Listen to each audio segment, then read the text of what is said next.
Welcome back to another episode. It is episode I can't even think, but we have a great one on the line today. If you have not so far yet, please sure you make sure you like and share this YouTube video. This guy here in the month of February of 2025 did over 54 life insurance families assisted in 1 month. And he's only less than a year into the insurance space. So you want to stay tuned for this great episode. Like I said, guys, like, subscribe, share this out to a friend because it may help them out. Once again, my name is Michael Cortain, the CEO of TrueWealth. Our organization is growing at a high rate, a high level. If you're still looking to work from home and make sales from home and make potential $10,000 a month, make sure you reach out to us to learn more about it. So, with that being said, we got a special guest online here today, Mr. Clark. I call him CS, Clark Stanley, coming out of Cincinnati, Ohio. His story can be definitely, I think, could definitely relate to a lot of folks that are in the insurance space. I won't say his story. I'll let him share his story to you guys here in a second. But Clark is a very, very impressive individual. And because, honestly, he's a great husband, great father. Everyone speaks highly of him. He also used to be a minister back in his day. This is a great guy. He loves people. He loves family. He loves football. I think he's a Bengals fan. All right, somewhat. But Yeah, yeah. Clark went from full time 9 to 5 job into full time insurance sales, and has just been crushing it. His best month so far was 45,000 in sales. So he's gonna give you guys all the gems, the nuggets, the secrets, and the how tos. But Clark, glad to have you on the call today. Thank you, Mike. I appreciate you, man. For sure, for sure. Are you excited?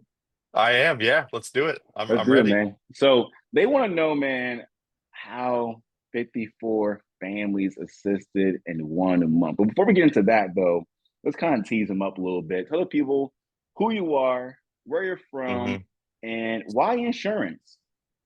Yeah. Yeah. So like Mike said, I'm Clark Stanley. I grew up in the Midwest. I was born in Cincinnati, grew up in Indianapolis, back in Cincinnati after school. Spent some time in ministry right out of college. Went to school to be a pastor and was in a couple different ministry roles and then corporate roles after that. Yeah, and I was in a corporate position, like standard 9 to 5, managing a sales team. I had been in sales prior, like previously. I was just kind of an individual contributor, and then got a few promotions and was managing a team. And my wife and I been married coming up on 5 years. Had our first baby boy last year. He just turned 14 months. His name's Beckett. He's the absolute joy of our lives every day. But yeah, everything kind of changed. I was like happy. I had a good like middle management role in the corporate space. We had, you know, comfortable money, like nothing to complain about. My wife has a good job. And then once he was born, that kind of flipped everything for me, as I'm sure a lot of parents have said. And you know, just our priorities as a couple changed. And you know, we had childcare. We're very blessed to have family that can help us out with childcare through the week. But my wife and I want her to be able to be home with him. So A, we don't have to rely on family all the time, and B, just to give them that time as he develops and grows. So um, that's part of it. I just wanted to give her the chance to be home with him, and I also wanted to be more than an employee in my life. Like I had risen a little bit. I had a few promotions. I felt good, and then I just realized I will not, unless they get really cool really quickly and make me vice president, which isn't going to happen anytime soon. And then I was in a dying market too. I was in the staffing space, so I just didn't see in the next 5 to 10 years a path where I could change my family's future or put my wife or son in a position, or better their position in life down the road. And that's what I wanted to do. So I did. I had a connection through one of my very good friends with Roger Short, who runs Lasting Mark or is part owner of Lasting Mark, and reached out to him, and I was just very intrigued. I went to my first Meet the Partners call, and I remember in the middle of the call texting my wife and going, I think I can change our family's life with this. Like I think I could do it. And she would like do it. And all credit to her. She's been nothing but like a cornerstone for me and a support system and encouraged me to chase it and go, and was okay with potentially like a dip in lifestyle for a few years if it took me a while to get up and running, and like she was just kind of down to be in the fight with me. So yeah, I started part-time, and when I say started, I'll say that loosely because Mike saw uh what that looked like, and it wasn't great. I got licensed summer of 24, and then started part time September of 24. And I was calling in the evenings. You know, I don't think I really, looking back, held myself accountable to activity on those in those evenings or like what I was putting out. And I don't know how much quality work I was actually putting out in those evenings after my 9 to 5. I was tired, probably wasn't giving it my all. Then I'd work some Saturdays. Um, and then yeah, the goal has always been, I was like, I'll do this part time to make sure I'm not gonna like fall off a cliff financially, and I could actually do it. I know the sales process, and then I'll go full time starting 2025. So first week of January, kept to that commitment, put in my 2 weeks, and then I went full time January 13th in the space. So I love that. I love that. There's so much to unravel, but I want to just go back to the part-time phase because I think a lot of agents start this business part-time, which is okay. Like yeah. it's one of those businesses where like you hear 1099, you hear commission-based only. I get it. Like commission-based only. It's not a guaranteed check. Like so when you're going part-time, looking back now, what could you have done differently? Because people can start part-time and still crush it. But hmm talk to that person being a part-time right now, what's something they can do differently being part-time to set themselves up to have potential full-time earnings? Yeah. I mean, you got to treat it like a full-time job. Like you are your own Yeah. boss. You have coaches and mentors that are great, like Mike and like Jalen and other guys, but um, it's on you to do what you say you're going to do. So being self-owned or self-employed, you are your own boss. So you have to treat yourself. You have your boss self, and then you have your employee self, and they have to be able to be in agreement, and you have to live up to the standard you set for yourself. So, I mean, it was scary for me. I'm like, with the goal in mind of going full time, I'm like, I'm trying to save as much as I can right now. I don't know if I want to cough up like a stack like right now for leads. Like that just scared me. I was like $1,000 for leads. That's crazy.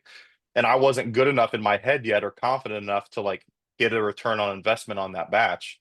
So I stretched out batches of leads way too long, and they were probably cooked or whatever. You know, they were probably sick of seeing my stupid number pop up on their phone.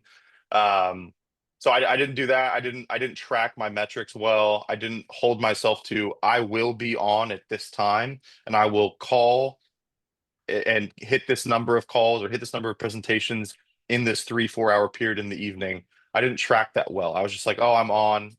Kudos to me.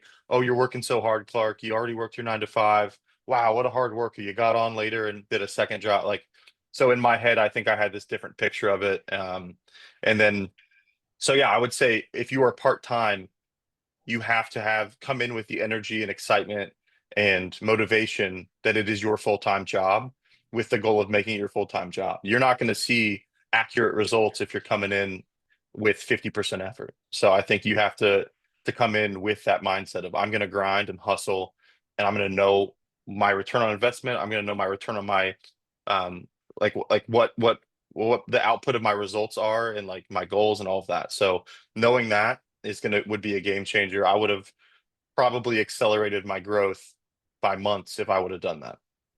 Yeah.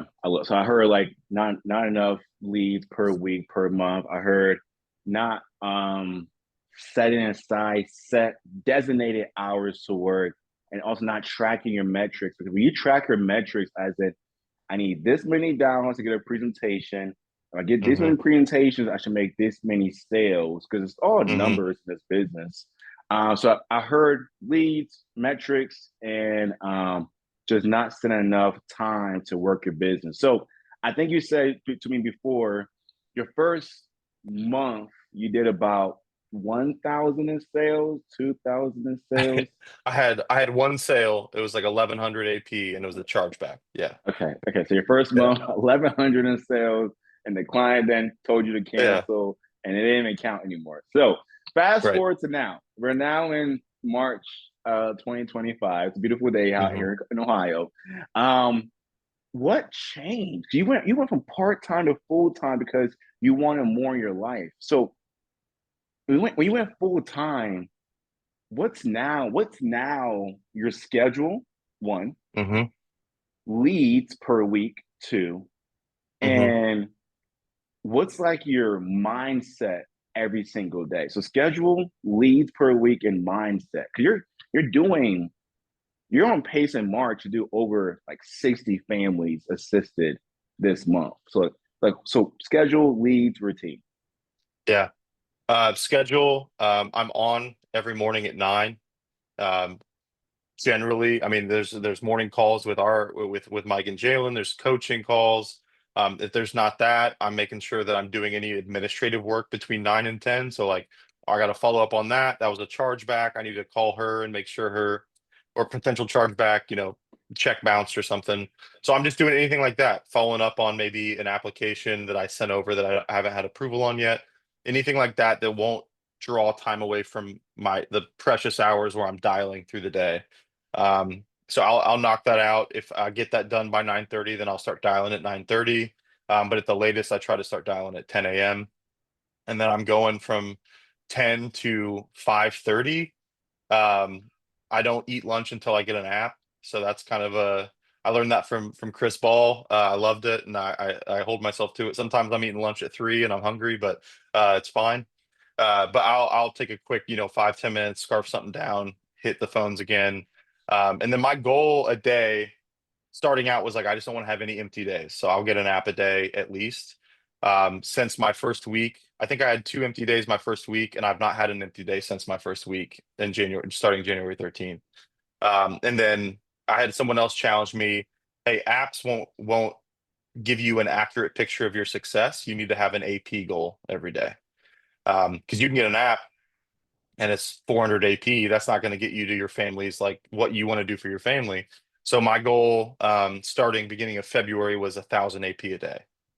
That's my goal. So if I get three small ones, if I get one big one, it doesn't mean I stop. I'm going to keep going once I hit my goal, but I that will determine if I log off at 5:30 or if I log off at 5:30, have dinner with my family, get my son down to bed, and I'm getting back on at 6:30 or 7. I'm going to call till I hit my goal. I So that love that. so And that's and, that's and the thing schedule. about you, man, you have a newborn. Like, it's not. I don't have children, but I can Yeah, only yeah. imagine having a newborn. That's a lot going on. It's a lot. Yeah, yeah. So like Yeah, what's I like your mean, what's like your mindset every single day? Like what keeps you going? Like what's like that burning desire that keeps you going to go from 10 potentially all the hmm way until 9 o'clock? And you're hmm sometimes going 6 days a week. Like what is hmm driving you? him. I mean, it's him and my wife. That's it. But to answer your second question real quick, and I'll talk Yeah. mindset. I get 60 leads a week. That's what I'm doing. 60 Okay. leads. So 240 leads a month. So I mean, mindset. I I've heard a lot. You always hear like you can get on Instagram and see entrepreneur quotes and all these hype videos and stuff. But like, and some of it seems cliche, but some of it is cliche because it's true. Like you just hear it because it's true. Um, but like when your back's against the wall and like you answer to you, like you can show up and do it, or you can kind of back away from the moment. And so that's I mean, I have reminders all around me on my desk right now. I got pictures of my wife and son.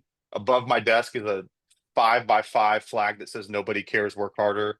Because I'm like, I could complain about the chargeback, I could complain about the thing, like, but it's above my head at all times. I have a picture of Jordan after his fifth championship. I have a picture of my dad preaching his first sermon. So everywhere that I could look during my day is like I can't miss out, or I can't forget why I'm doing it, or like my mindset in this. So I just try to keep those around me. That could be corny. I don't really care. I want to make sure that I have reminders all over. So when we're human, like you're gonna have a rough call and sit back and be like, dang, but I need to be able to like look and remind myself to just pick up the phone and keep going and keep hustling.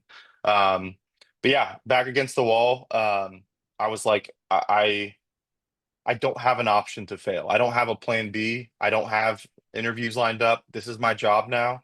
I've always wanted to do well at the job that I'm in, whether I'm an employee, if I'm in ministry, whatever that is. I want to be not just adequate. I want to be excellent at what I do. So trying to learn as much as I can while I'm doing it and be coachable and to just have the work ethic to do it. And I really believe if you have a mindset of I will make this happen and I will learn whatever I need to learn to make it happen and I will put in the work. I've heard Jalen say 100 times, the business works itself out. I've put trust in guys like you and Jalen who have stuck your neck out for us, for me and the guys that I started with, and Roger and just different people that have gone before me, and just said, all right, they saw success in this. And if they can do this, if I can work as hard as them, why could I not do this? Yeah, And so that's been my mindset every day is just I got to do this. This is my job. If I fail, then we're in a tough spot as a family. If I do well, I change their life. And there's that's a pretty easy choice. I'm gonna again, not all that's in my control, but what is in my control is my attitude, my activity, and my work ethic. So I try to just focus on those things and do what I can with what I can. that's beautiful, man. I'm the same way too. I'm like, if someone else can do it, I can do it too. And back in March of 2021, I saw my business partner Jalen go out there and crush it. And at that time, I was struggling myself, broke with multiple O's, and like man, we have the same lead, same script. He's crushing Hmm. it. I need to adopt the habits he has. And if I do that, I should crush it myself as well. I think you're also the same when it comes to like you watch people, you study greatness, and then you Hmm. just adopt those habits, and then you just follow you just run the play. It sounds like. Hmm. The Yeah. cool thing is that you have your brother Jack with us. You got one of your best friends Paul with us. You guys are building a big agency named Anchor Point. Talk to me about Anchor Point and talk to me about what you guys' goals with this agency you guys are building this year. Yeah. Yeah, so Paul Miller was my college roommate actually, and Jack, and he actually conveniently lives 3 houses down. I can see his house out my window right now, which is crazy. And then my brother Jack, obviously my brother, I love him to death. Lives in Cincinnati, about 10 minutes away as well. Um, yeah, when we first started, Paul and I were just talking. He was in the same industry, had similar roles as me, super talented, super smart dude. But we both have always kind of wanted more out of our life and for our families in our lives. So when I first like brought that up to him and we started thinking like we know we could go solo and just be a individual contributor. But we wanted to build something. I think both in our both of our DNAs is to build and to be an entrepreneur. And yeah, we're self-owned when you work for yourself, sure, but we love coaching and we love like impacting lives beyond just our family. So um, an agency and the systems and training and resources that you guys have set us up super well with like such a low barrier to entry cost wise. Like I don't know a better space to just jump in and you put out a few $100s in your license and you can start running and go. Like that's crazy. That's crazy. Um, so just in terms of like, hey, I've always wanted to be a business owner. This barrier to entry is low. I have the skill set in like the sales space, and I can hone that in this insurance industry and learn there. So our goal is just to impact lives beyond ours. Obviously, clients first and foremost. We're changing families' lives and giving them the peace of mind and setting their families up for financial success later. But then also, we have a ton of peers that we know are stuck in the day-to-day grind of a 9 to 5, the hamster wheel, all of that. That have higher aspirations as well than just being an employee. And this allows us to tap into that market and not just our warm market of people we know well, but also just eventually the dream is to like be a like the go-to for anyone that is stuck in a 9 to 5 that wants to know how two guys that were making six figures in the corporate space were comfortable enough to jump ship and then take a chance on themselves, and have the right attitude and mindset and training and coaching to be successful in that. And I mean, I started the 13th of January. Yesterday was March. I just hit 2 months. I'm at 96,000 AP for in the 2 months. And Excellent, man. I'm not saying that to brag at all. I'm saying that to say, if you told me that, I would have laughed at you. Like if you told me that was going to happen, I never would have believed it. I saw guys and girls crushing it and in your agency, and I'd be like, yeah, but of course they're going to highlight them. Like they're doing the best. Like, is that actually possible? Like, what are they doing? What leads are they using? And I can tell you now, being in it, there's no special sauce. Like the special sauce is your mindset and your work ethic. That's the special sauce. And it's possible. And I'm using the same leads they are, and they're still crushing it, and they're going to make a difference in their families' lives. But if I can do that, anyone that I know in the corporate space and anyone that I don't know that's currently sitting there hungry for more could absolutely jump in and do this for themselves as well. I believe that wholeheartedly. So Okay. our goal is I just love it. to build something and change lives. Yeah. Man, I love it. I'm excited. It's a great to see you, Paul, Jack build Anchor Point, and also quick tip: Jack's a triplet too, which is cool. You guys are gonna have a large business, and me and Julian are so excited to work with you guys alongside to build this agency you guys are building. Jack, so Clark, if they want to learn more about Anchor Point and learn more about you, how can they find you? Yeah, that's a great question. So we are launching our website and our socials March 31st. So in a couple weeks here. If they wanted to reach me, they could reach me at my email, which is Clark Stanley .truewealth@gmail.com, or on Instagram, it's just Clark Stanley _. That's a great way to find me for now. I wish that I had a prepared link to send them with my website and socials. I kind of dropped the ball on that. You teed me up there, Mike. I apologize, but we will have socials and our handles ready to go here shortly. So, but for now, that's a great way to reach me. Yeah. Awesome, Clark. Thanks for hopping on. Appreciate that. Guys, if you got some value from today's YouTube video, put some fire emojis in the chat. Once again, Clark, thank you so much. 96,000 in sales in the last 60 days. That's absolutely amazing. See you Thank guys you, man. next time on our next YouTube episode.